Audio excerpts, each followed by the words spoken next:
Bienvenidos al canal donde bíblicamente se desmantelan las mentiras de la secta romana que por siglos han mantenido esclavizadas a millones de personas alrededor del mundo. Desarrollo del catolicismo romano del siglo XII al XVI, parte 2. Salmos 110:4. Juró Jehová y no se arrepentirá. Tú eres sacerdote para siempre, según el orden de Melquisedec.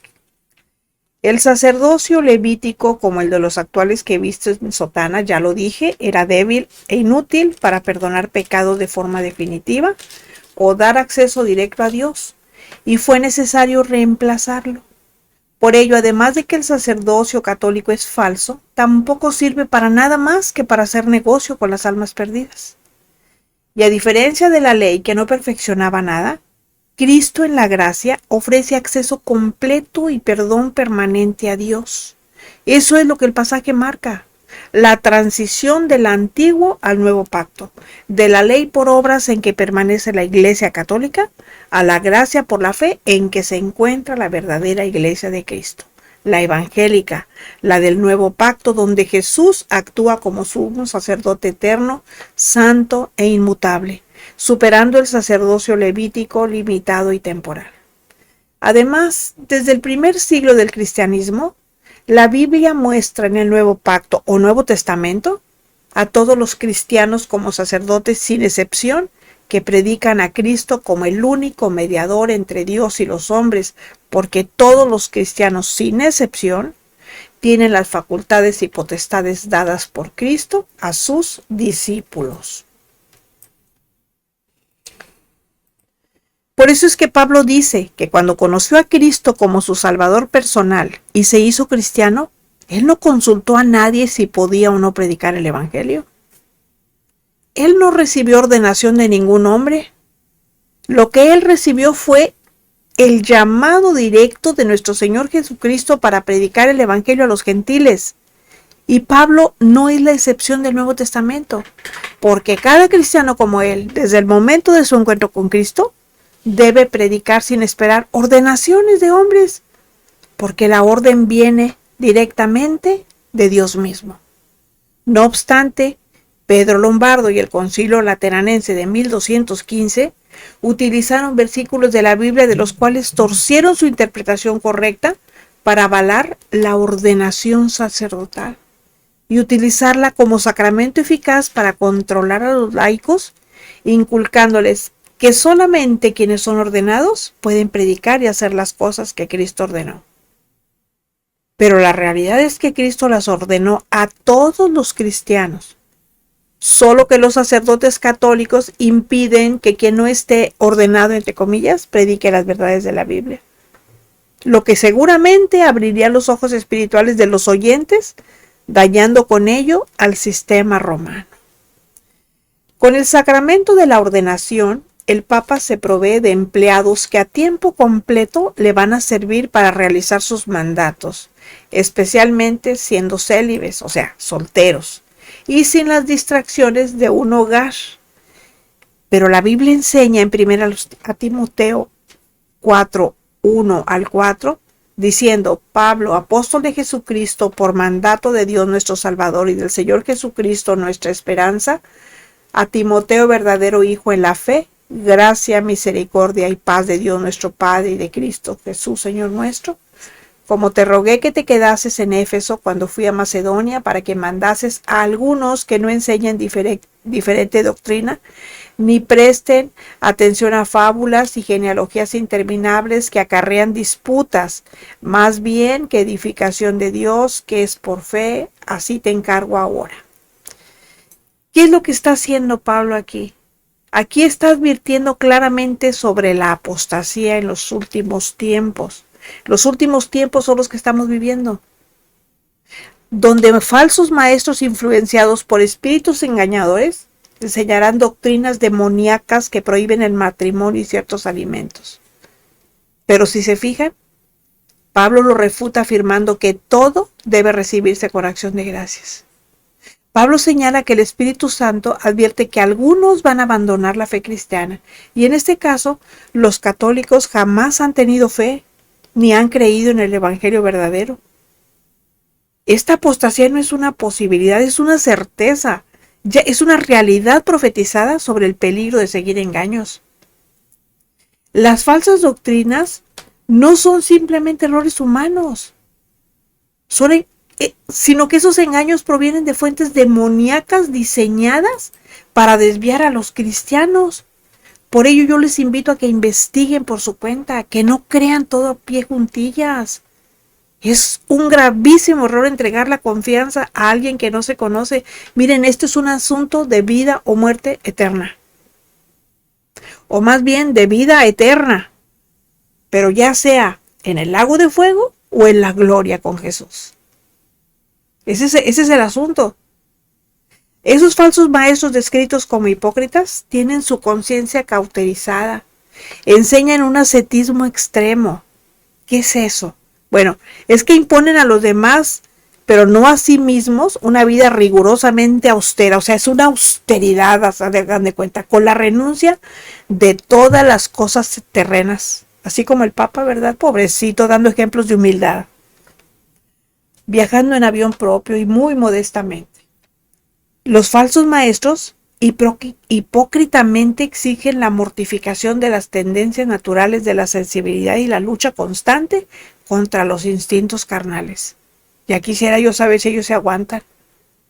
Díganme ustedes, ¿no es eso lo que hace el catolicismo? Claro, es la única religión que impone voluntariamente a fuerza el celibato, la soltería, prohíbe el matrimonio a los sacerdotes. Lo que no les prohíbe es tener relaciones sexuales libremente, tanto con unos como con otras, porque en esa religión hay de todas, de todos y de todes. Por ello Pablo abiertamente contrarresta el legalismo, afirmando que todo lo que Dios creó es bueno y nada debe de ser rechazado si se recibe con acción de gracias. Estamos hablando del sacramento que habla sobre la ordenación sacerdotal, De eso estamos hablando. Es uno de los 7 sacramentos.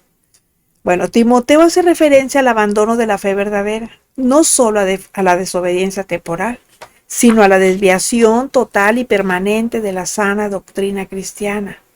La falsa doctrina mencionada promueve limitaciones innecesarias como forma de santidad y que Pablo rechaza en favor de la libertad cristiana, ya que la comida y el matrimonio son santificados por la palabra de Dios y la oración.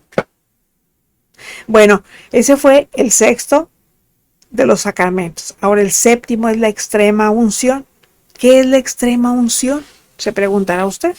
Bueno, es un ritual, abro comillas, para preparar al moribundo para su encuentro con Dios. Y es uno de más de los medios que acostumbra el catolicismo a llevar a cabo como otro de los 7 sacramentos inventados. Es el último de los medios de dominio que el Papa ejerce sobre la población a través de sus sacerdotes y se administra únicamente a quienes están a punto de morir, pero que gozan de sus facultades para razonar, no a cualquiera. Este rito que se inició con el falso bautismo de niños tampoco es institución de Cristo, porque la preparación hacia la vida eterna se hace cuando con plena conciencia se decide creer en Cristo y se viva para Él. Ahí empieza nuestra preparación. Eclesiastés 12:1 dice: acuérdate de tu Creador en los días de tu juventud, antes que vengan los días malos y lleguen los años de los cuales digas, no tengo en ellos contentamiento. El pasaje exhorta a buscar a Dios durante la juventud, antes de que llegue la vejez, antes de que lleguen los días malos y traigan limitaciones físicas, menos energía y disminuya la alegría.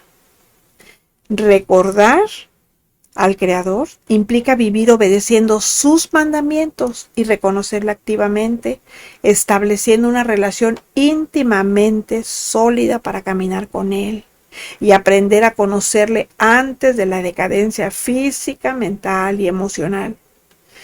En los días de la juventud, hagan de cuenta que es una invitación a dar prioridad a las cosas espirituales, porque es cuando se tiene energía, se tiene fuerza. Ya en la vejez ya estamos muy limitados físicamente. Nuestra capacidad mental, no olviden si ya tenemos lagunas mentales.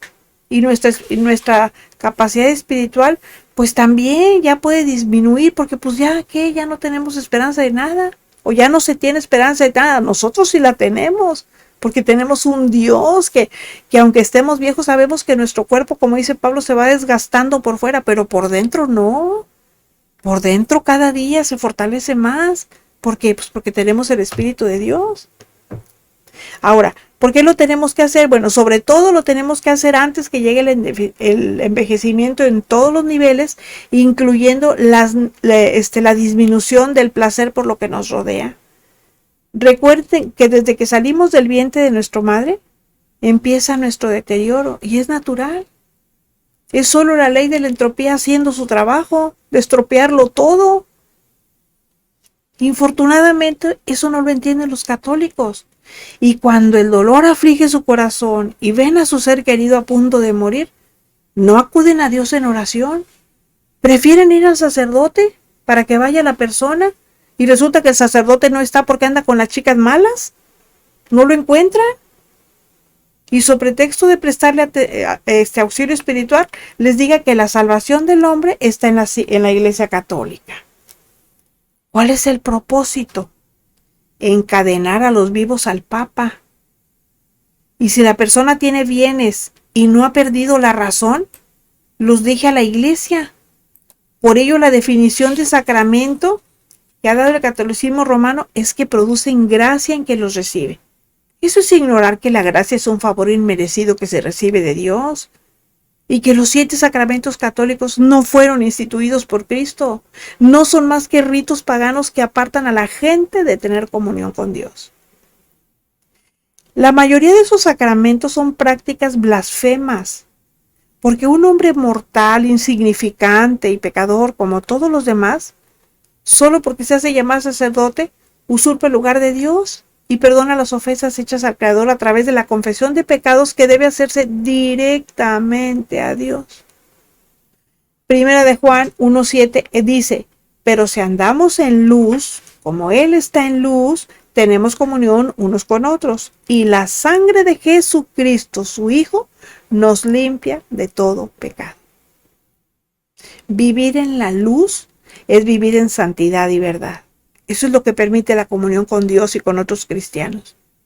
Cuando eso se hace, la sangre de Jesús limpia de todo pecado, pero implica una vida de obediencia, no necesariamente perfecta, pero sí indispensablemente honesta y transparente ante Dios. Es decir, vivir de manera abierta bajo su soberana voluntad y verdad, alineando todo pensamiento y acciones con la santidad de Dios. No la del Papa, que falsamente se hace llamar su santidad. Porque no se trata de vivirse en pecado, sino de caminar en la verdad, confesando el pecado cuando ocurre, porque al andar en luz se experimenta la verdadera unión y armonía entre los cristianos. Y porque la muerte de Jesús elimina toda culpa, proporciona purificación del pecado para quienes caminan en su luz. ¿Y qué hace eso? Pues contrastar con la oscuridad que representa vivir en las tinieblas del pecado. Mientras se afirma tener comunión con Dios, porque la verdadera comunión con Dios, esa se refleja en la conducta diaria y se mantiene únicamente mediante la obra de nuestro Señor Jesucristo. Primera de Pedro 1:17-21 dice, y si invocas por Padre aquel que sin acepción de personas juzga según la obra de cada uno, conducíos en temor todo el tiempo de vuestra peregrinación, sabiendo que fuisteis rescatados de vuestra vana manera de vivir, la cual recibisteis de vuestros padres, no con cosas corruptibles como oro o plata, sino con la sangre preciosa de Cristo, como de un cordero sin mancha y sin contaminación, ya destinado desde antes de la fundación del mundo, pero manifestado en los postreros tiempos por amor de vosotros, y mediante el cual creéis en Dios, quien le resucitó de los muertos y le ha dado gloria, para que vuestra fe y esperanza sean de Dios. Pedro exhorta a los cristianos a vivir con temor reverente, es decir, con respeto profundo a Dios, no con miedo. O sea, aquí el temor es otro tipo de temor. Aquí no habla de miedo, aquí habla de respeto profundo a Dios. durante la vida terrenal, porque Dios es un juez imparcial. Pedro motiva esta conducta fomentando la santidad y la fe, recordándonos que los cristianos fuimos rescatados de la vida inútil que llevábamos, no con oro ni plata, sino con algo mucho más valioso, con la sangre preciosa de Cristo. Porque aunque Dios es Padre, también es juez imparcial que evalúa las obras de cada uno. Las obras no las evalúan los hombres, aunque vistan sotana y los bañe con agua bendita. Los cristianos deben vivir con temor santo, con respeto reverente, a recordar que son extranjeros en este mundo, que su verdadero hogar es al lado de nuestro Señor Jesucristo. Pedro enfatiza que la libertad del pecado se pagó con el sacrificio de Cristo descrito como un cordero sin marcha ni contaminación. Esto subraya el valor incalculable de la salvación. Les recuerdo que estamos hablando de los 7 sacramentos. Esos fueron inventados por Pedro Lombardo, y el historiador James Harvey Robinson en su Historia de Europa Occidental, en su página 210, dice de ellos, dice, abro comillas, aun cuando la Iglesia Católica dice que los 7 sacramentos fueron instituidos por Jesucristo, no fue sino hasta la mitad del siglo XII que fueron claramente descritos por Pedro Lombardo, cierro comillas. Por su parte, el historiador Howard F. Voss, en su breve Historia de la Iglesia, página 108, dice, abro comillas, todavía en el Concilio de Trento de 1545 se deliberaba si se seguían o no sosteniendo los 7 sacramentos, y se llegó a la conclusión que sí, porque son la forma más eficaz como el Papa controla la población a través de sus sacerdotes, cierro comillas. Imagínense lo grave que es esto. Que tengan a la gente comiendo de su mano por el miedo, porque eso es lo que representan estos sacramentos. Tan fácil que sería ir a Jesús, conocer a Jesús y ser libres. Por eso, esto que estamos viendo y esto que acabamos de leer ahorita, confirma que los famosos 7 sacramentos son totalmente antibíblicos. Ahora, fíjense. El Concilio de Letrán de 1215 ratifica la obra teológica Las Sentencias de Pedro Lombardo y la recién creada Santa Inquisición. La Inquisición, para acabar con los libres pensadores conocidos como herejes, actualmente hermanos separados, ya lo hablamos anteriormente, representó la fuerza bruta de la Iglesia Católica durante el siglo XII, en la Edad Media. Y las sentencias, las falsas doctrinas, donde se incluyen los 7 sacramentos inventados por Pedro Lombardo, que son de los que les acabo de hablar, el Pedro Lombardo, de manera forzada y dolosa, los acomodó en la Biblia. Ellos representan la forma ideológica de combatir a quienes rechazaban la doctrina católica. ¿Por qué forma ideológica? Porque con eso les lavan la mente, les lavan el coco, les hacen un coco wash, como dicen los muchachos. Aunque Lombardo popularizó la lista en el siglo XII, la doctrina de los 7 sacramentos fue confirmada posteriormente por la Iglesia de manera sobresaliente en el Cuarto Concilio de Letrán en 15, el Concilio de Florencia en 1439 y el Concilio de Trento de 1545 a 1563. Ahí las sentencias se convirtieron en el manual de teología estándar en las universidades medievales, lo que ayudó a que la lista de los 7 sacramentos, como son el bautismo, confirmación, Eucaristía o comunión, el matrimonio, orden sacerdotal y extrema unción, se convirtieron en una norma. O sea, ya, todo el mundo lo sigue. El término Inquisición viene del latín inquisitio, significa averiguación o investigación. Y en sentido amplio es la satánica institución eclesiástica creada en la Edad Media por la Iglesia Católica como tribunal religioso para investigar, perseguir y castigar la herejía contra la fe y la disidencia religiosa.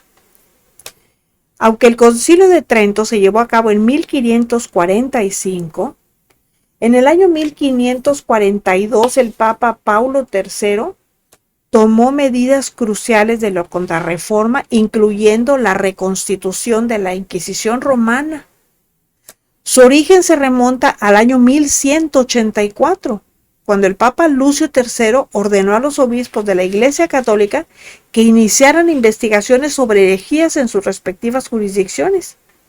Fue de esa manera que el Tribunal del Santo Oficio, que es otro nombre que se le da a la Inquisición, actuó como sistema de control social y religioso, persiguiendo creencias contrarias al dogma, que incluían brujería, judaizantes y más tarde la lectura de libros prohibidos, incluyendo la Biblia. Aunque la Inquisición fue conocida por su brutalidad, la institución también reflejaba el contexto histórico de la unión entre poder político y religioso, buscando la uniformidad de la fe. Ahora vamos a hablar de la Cruzada Albigense. En los siglos XII y XIII, la cruzada contra los albigenses fue el momento cuando la Inquisición se estableció plenamente en el Reino de Francia. Fue un evento promovido por la Iglesia Católica que se oponía al proselitismo de los cátaros, que emitían críticas a las cada vez más escandalosas diferencias entre lo que predicaba el Evangelio en cuanto a pobreza y la vida de lujo de algunos miembros del clero católico, aunado a posturas antijerárquicas y antieclesiásticas que alcanzaron gran difusión hasta representar un movimiento popular de masas con sus propias iglesias, obispos y seguidores que incluían gente de todas las clases sociales, representando la amenaza más peligrosa para la autoridad de la Iglesia Católica en Francia. Entre 1022 y 1163, los albigenses fueron condenados por 8 concilios católicos eclesiásticos locales.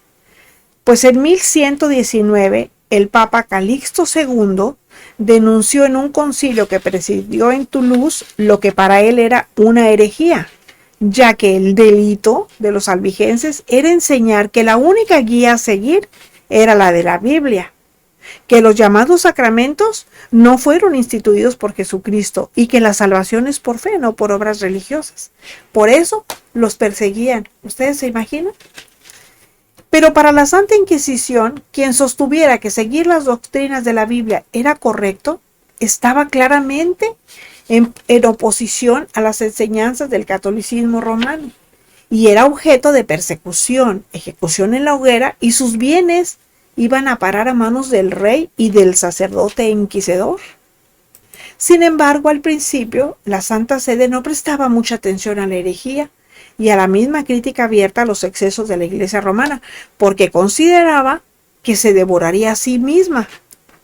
Pero más tarde, el Papa Inocencio III se alarmó cuando a los albigenses empezaron a atacar desde sus fortalezas, incendiando iglesias y cometiendo lo que la Iglesia llamó sacrilegios horrendos por pisotear hostias consagradas y por haber logrado establecer una antiiglesia. Los albigenses y los valdeses, extendidos aproximadamente por la misma época en León, el Valle del Ródano, llegando hasta el Rin y el norte de Italia, empezaban a representar un peligro enorme para la supervivencia del catolicismo romano. Y fue en 1150 cuando se inició la lucha de la Iglesia Católica contra la organización de los albigenses, estableciendo para ello un procedimiento que autoriza a los príncipes de Toulouse y Gascón, en el marco de la lucha contra los herejes, a recurrir al procedimiento inquisitorial, así como ordenar a los obispos para que amenazaran con la excomunión a todos los que permitían a los herejes a permanecer en los territorios bajo su mando o entablar relaciones comerciales con ellos, condenándolos al encarcelamiento y confiscación de sus bienes. El tercer concilio de Letrán de 1179 repitió la condena y llamó a la cooperación de las autoridades eclesiásticas y seculares para reprimir la herejía, por lo que los ejércitos fueron dirigidos por los obispos, quienes utilizaron todos los medios a su disposición. En el año 1208, el Papa Inocencio III comprendió que los intentos diplomáticos por hacer retroceder a los albigenses no estaban teniendo éxito, y declaró las tierras de Occitania, donde mayor arraigo tenía, para ser entregadas, llamando a la cruzada y ofreciendo las propiedades de los herejes a cualquier noble francés dispuesto a tomar las armas para que pudieran tomar posesión de las tierras. La cruzada contra los albigenses fue apoyada por el rey francés Felipe II y su hijo Luis VIII, como medio para aumentar el control de la corona sobre el sur de Francia, que era más afín a los reinos del este de España, como la corona de Aragón y el Principado de Cataluña. Finalmente lograron exterminar la herejía y los territorios devueltos se convirtieron en dominios reales de Francia. En cuanto a las víctimas de este sanguinario tribunal represivo, fueron cristianos valientes quienes murieron por su fe en Jesucristo, defendiendo las verdades de la Biblia y el cristianismo evangélico. Quienes fueron juzgados por ese tribunal criminal eran colocados en lugares públicos y amarrados de los pies a un poste al que se apilaba una considerable cantidad de leña seca. Posteriormente llegaba el sacerdote católico inquisidor llevando en una mano un crucifijo y en la otra un rosario, e invitaba al hereje a pedirle perdón público al Papa y a sus doctrinas por sus pecados y su rebeldía. Si ese cristiano que estaba bajo presión aceptaba y lo hacía contra sus convicciones, el sacerdote lo perdonaba y el hereje era condenado a llevar una penitencia recorriendo las calles y vestido con un traje llamado San Benito, que significa saco bendito. Si se sostenía en su fe en Cristo y no pedía perdón, entonces el sacerdote inquisidor le daba la orden al verdugo civil de prenderle fuego a la vista de todos. Después se lavaba las manos y decía: no fui yo el que mató al hereje, sino la autoridad civil. Estas ceremonias en público recibieron el nombre de actos de fe, y los sitios donde se efectuaban las ejecuciones eran llamados quemaderos. Practicar el cristianismo puro en esa época del dominio absoluto del Papa significaba la ruina del fiel cristiano y su familia. El conocido santo, entre comillas, de triste memoria, Domingo de Guzmán, fue uno de los principales sacerdotes inquisidores. A ese falso santo, como a la mayoría de los incluidos en las listas del Vaticano, millones de ingenuos lo invocan y obtienen respuestas, probando lo que la Biblia enseña, que Satanás se transforma en ángel de luz y es capaz de obrar señales y prodigios mentirosos, a fin de que quienes crean la mentira se pierdan, por cuanto desecharon la verdad de Dios para ser salvos. La Inquisición ahogó en sangre la predicación del Evangelio, impidiendo que en la Edad Media y en nuestros días millones de católicos sinceros, amedrentados y atemorizados, conozcan la verdad bíblica, el único medio gratuito de salvación provisto por Dios por la fe en Jesucristo. La Inquisición, que quemó a los hombres más ilustres de Europa Occidental y sus escritos, es la causa de que hasta hoy muchos católicos ignorantes de lo que es su fe crean que los 7 sacramentos y demás falsas doctrinas del catolicismo romano son institución de Cristo, cuando en realidad son de origen pagano. Nacieron de la traición y los acomodos en la Biblia que hicieron Pedro Lombardo y el Concilio de Letrán de 1215, como ya lo leímos. Si no has recibido a Cristo como el Salvador y Señor de tu vida, este es el tiempo. Necesitas nacer de nuevo para que seas digno de ver cara a cara el resto de Dios, porque nadie puede hacer nada para obtener la salvación después de muerto. Arrepiéntete de tus pecados, pídele perdón a Dios en el nombre de Jesús, quien te abre la puerta a la vida eterna. Lee tu Biblia, ora, empieza a vivir en su verdad y testifica lo que ha hecho en tu vida. Regálenme un like, compartan y les invito a suscribirse.